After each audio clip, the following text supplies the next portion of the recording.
안녕하세요. 카톡용 에디터 조영규입니다. 우리가 자동차 엔진의 스펙을 유심히 보면 어떤 건 자연흡기, 또 어떤 건 터보차저 이렇게 되어 있는 걸 볼 수가 있죠. 터보 엔진이라고 하면 분명히 뭔가 힘이 더 좋은 엔진일 거다. 이런 거는 사실 차의 모두 직감할 수 있는 그런 부분일 건데요. 그런데 이게 왜 힘이 더 좋은 건지, 그리고 자연흡기는 도대체 뭘 말하는 건지 이거 의외로 잘 모르시는 분들이 종종 있더라고요. 그래서 오늘은 자연흡기와 터보차저의 차이점에 대해서 이번에도 공학적인 메커니즘이나 원리보다는 정말 이해하기 쉽게 이 두 가지 엔진의 특징과 장단점만 딱딱 정리해 드릴게요.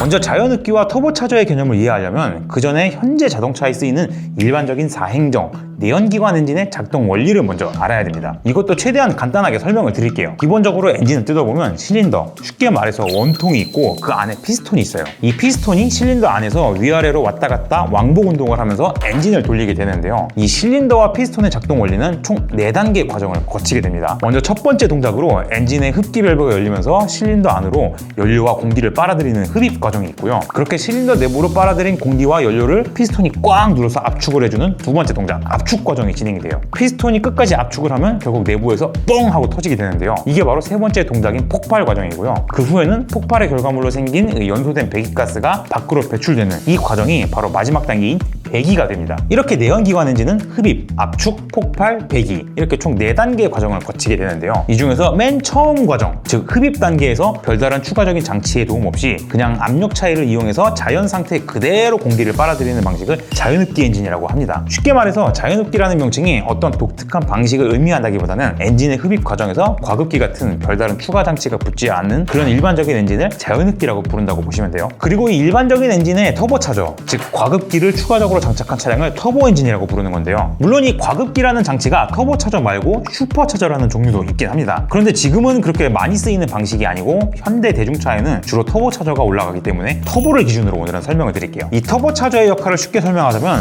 엔진이 작동하는 4단계 사이클에서 흡입 단계, 즉 분사된 연료랑 같이 공기를 빨아들일 때 이 공기를 더 많이 밀어넣을 수 있도록 만들어주는 그런 장치예요. 기본적인 원리는 엔진이 배기 과정에서 뿜어내는 배기가스를 다시 터빈으로 끌어와서 이걸 돌리고 과급기가 작동을 하면서 엔진에 공기를 추가적으로 더 공급하는 그런 구조가 되는 건데요. 쉽게 말해서 엔진에서 배출되는 배기가스의 에너지를 한 번 더 재활용하는 그런 원리가 됩니다. 어쨌든 이렇게 공기가 더 많이 실린더로 들어가게 되면 폭발력도 더 그만큼 커집니다. 이거 어릴 때 다들 과학 시간에 배웠죠? 연료에 불이 붙고 폭발하려면 산소가 있어야 되는데 산소가 많을수록 폭발도 더 커지는 거는 기본적인 상식이잖아요, 이게. 즉 정리를 하자면 배기량이 똑같은 엔진이라도 이 터보차저가 추가로 붙은 엔진은 더 많은 공기를 때려 밀어넣을 수 있게 되고 그만큼 폭발력도 더 커지게 되면서 자연히 엔진의 힘, 출력이 더 증가하게 되는 이런 결과를 낳게 되는 겁니다. 이 정도면 자연흡기와 터보차저가 돌아가는 기본적인 시스템은 정리가 됐을 것 같은데 그럼 이 둘의 장단점도 한번 알아봐야겠죠?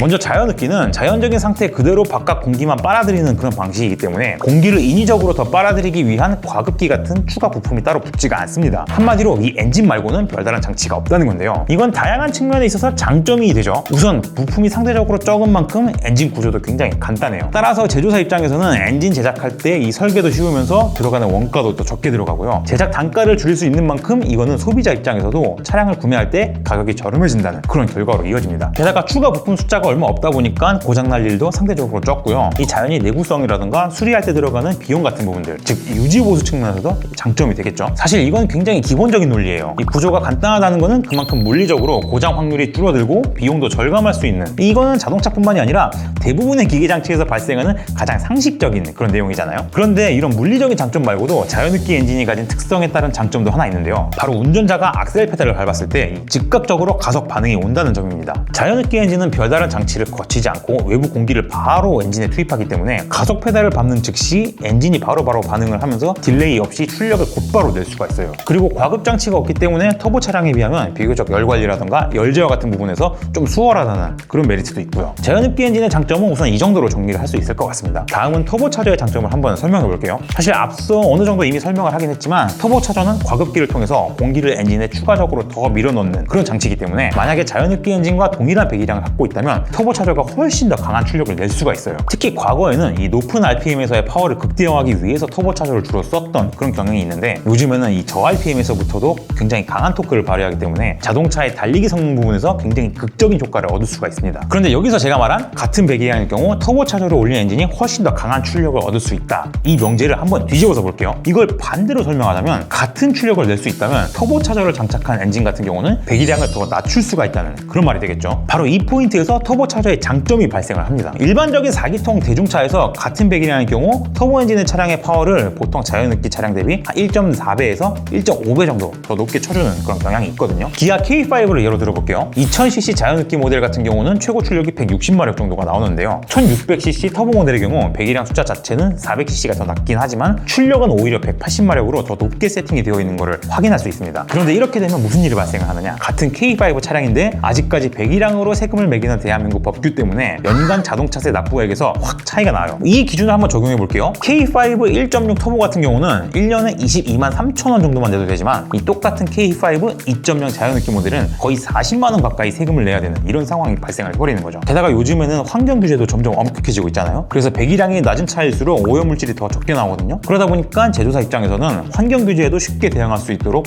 엔진에 터보차저를 올리는 대신 배기량 사이즈를 줄이는, 즉 다운사이징이 대세로 자리 잡게 된 거죠. 이거는 소비자 입장에서도 장점이에요. 연간 자동차세는 더 싼데 출력은 오히려 더 우수한 그런 차를 탈 수 있게 되는 이런 그림이 되거든요. 그러다 보니까 현재 전 세계적으로 다운사이징은 피할 수가 없는 자동차 시장의 그런 트렌드가 된 상황입니다.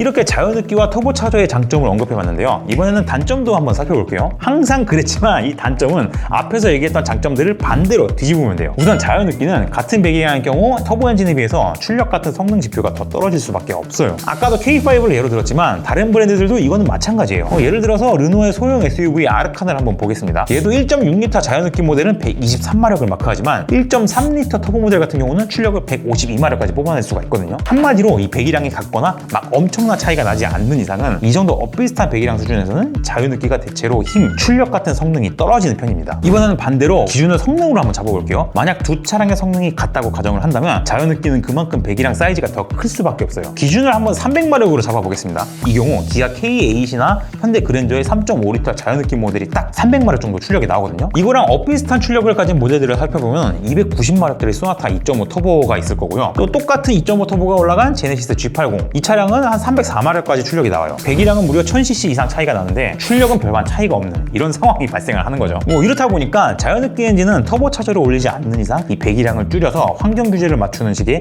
그런 대응이 불가능해지고요. 또 큰 배기량을 유지하게 되면 당연히 연비 효율도 떨어지고 연간 자동차세에서도 더 비싸게 때려맞게 되겠죠. 그래서 제조사 입장에서는 환경 규제를 맞춰야 하다 보니까 다운사이징이 트렌드가 되면서 자연흡기 엔진을 단 차량이 요즘에는 점차 줄어들고 있는 그런 상황입니다. 그럼 결국 세금도 싸고 더 적은 배기량으로 더 강한 파워를 낼 수 있는 터보차저로 가는 게 당연한 거 아니냐라고 할 수도 있겠지만 터보차저 역시 몇 가지 단점이 존재를 하는데요. 우선 첫 번째로는 부품과 비용의 증가입니다. 터보는 말 그대로 엔진 말고도 공기를 강제로 더 주입시키기 위한 차저, 즉 과급기라는 부품이 추가로 들어가게 되는데요. 이 모든 기계 장치에서 추가 부품이 붙는다. 이거는 그만큼 설계가 더 복잡해지고 무게도 더 무거워진다는 이런 물리적인 결과를 낳을 수밖에 없어요. 이렇게 되면 일단 제조사 입장에서는 자동차를 설계할 때 더 복잡하고 어려워지고요. 제작 단가도 더 많이 들어가게 되겠죠. 그리고 제작 과정에서 생기는 이런 요소들은 고스란히 소비자한테 딱 돌아옵니다. 우선 차량 가격이 비싸지고요. 엔진에 다양한 부품이 추가로 붙고 설계도 복잡해지는 만큼 부품이 고장날 확률도 굉장히 높아져요. 게다가 터보차저는 이 700도가 넘는 굉장히 높은 온도의 배기가스를 활용하는 그런 장치이기 때문에 고온을 버틸 수 있도록 더 값비싼 소재를 사용하게 되는데요. 자연히 수리 비용이라던가 유지 관리 측면에서 자연흡기 대비 리스크가 대폭 증가하는 그런 결과를 가져오게 됩니다. 엔진의 열 관리 측면에서도 좀 더 예민할 수밖에 없고요. 그리고 터보차저 고유의 특징에 따른 단점도 있는데요. 바로 반박자 느린 악셀 반응이에요. 기본적으로 이 터보차저는 배기가스를 재활용하는 그런 구조라고 했잖아요. 그런데 이걸 재활용하려면 어떻게 해야 될까요? 일단 엔진이 먼저 돌고 거기서 나오는 배기가스가 있어야 그걸 다시 터빈이랑 과급기로 보내서 엔진으로 다시 밀어넣는 이런 과정을 거치게 되잖아요. 다시 말해서 터보차저를 통해서 강제로 공기를 더 밀어넣고 강력한 출력을 얻기 위해서는 일단 엔진이 먼저 한번 돌아야 되는 그런 과정을 거쳐야 되기 때문에 여기서 딜레이가 생깁니다. 자연흡기는 악셀 페달을 밟으면 즉각적으로 가속 반응이 나온다고 했잖아요. 그런데 이 터보 엔진은 얘는 악셀을 밟아도 뭔가 즉각적으로 힘이 뿜어져 나오는 느낌이 아니고 약간 반박자 느린 그런 반응을 보여주고 있어요. 흔히 말하는 터보렉 현상이 바로 이걸 의미하는 건데요. 물론 최근에는 기술이 그래도 많이 좋아져가지고 이런 터보렉 현상의 이질감을 많이 줄이긴 했는데, 그래도 전통적인 자연흡기랑 비교를 하면 이 물리적인 한계에서 오는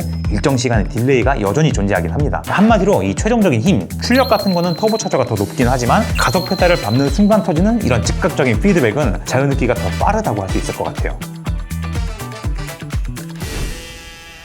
오늘은 최대한 이해하기 쉽게 자연흡기와 터보차저의 특징을 살펴봤는데요. 이 정리를 해보면 연간 자동차세라던가 출력 같은 성능 지표 부분에서는 터보차저가 유리하고, 비교적 저렴한 차값이랑 유지관리 난이도, 그리고 즉각적인 악셀 반응 같은 측면은 자연흡기가 좀 더 나은 부분이 있다고 볼 수 있을 것 같아요. 그리고 이건 부가적인 부분인데요. 최근 제조사들이 다운사이징을 하는 과정에서 단순히 엔진의 배기량만 낮추는 게 아니라 8기통 엔진을 6기통으로, 6기통 엔진을 4기통으로 이런 식으로 아예 기통 숫자 자체를 줄여버리는 경우도 꽤 있거든요. 그래서 실용적인 관점에서는 터보차저를 더 좋아하시는 분들이 있지만 6기통 엔진의 부드러운 회전 질감이라던가 8기통 엔진의 우렁찬 느낌을 좋아하는 차등이 같은 분들 입장에서는 배기량이 더 큰 자연흡기 엔진을 선호하는 경향이 있어요. 아무튼 자연흡기와 터보차저는 뭐가 더 좋다 나쁘다를 판단할 수 있는 영역은 아닌 것 같고요. 개인의 취향과 상황에 따라서 선택하시면 좋을 것 같습니다. 유익하게 시청하셨다면 저희 카통형 채널 구독과 좋아요, 공유도 많이 눌러주세요.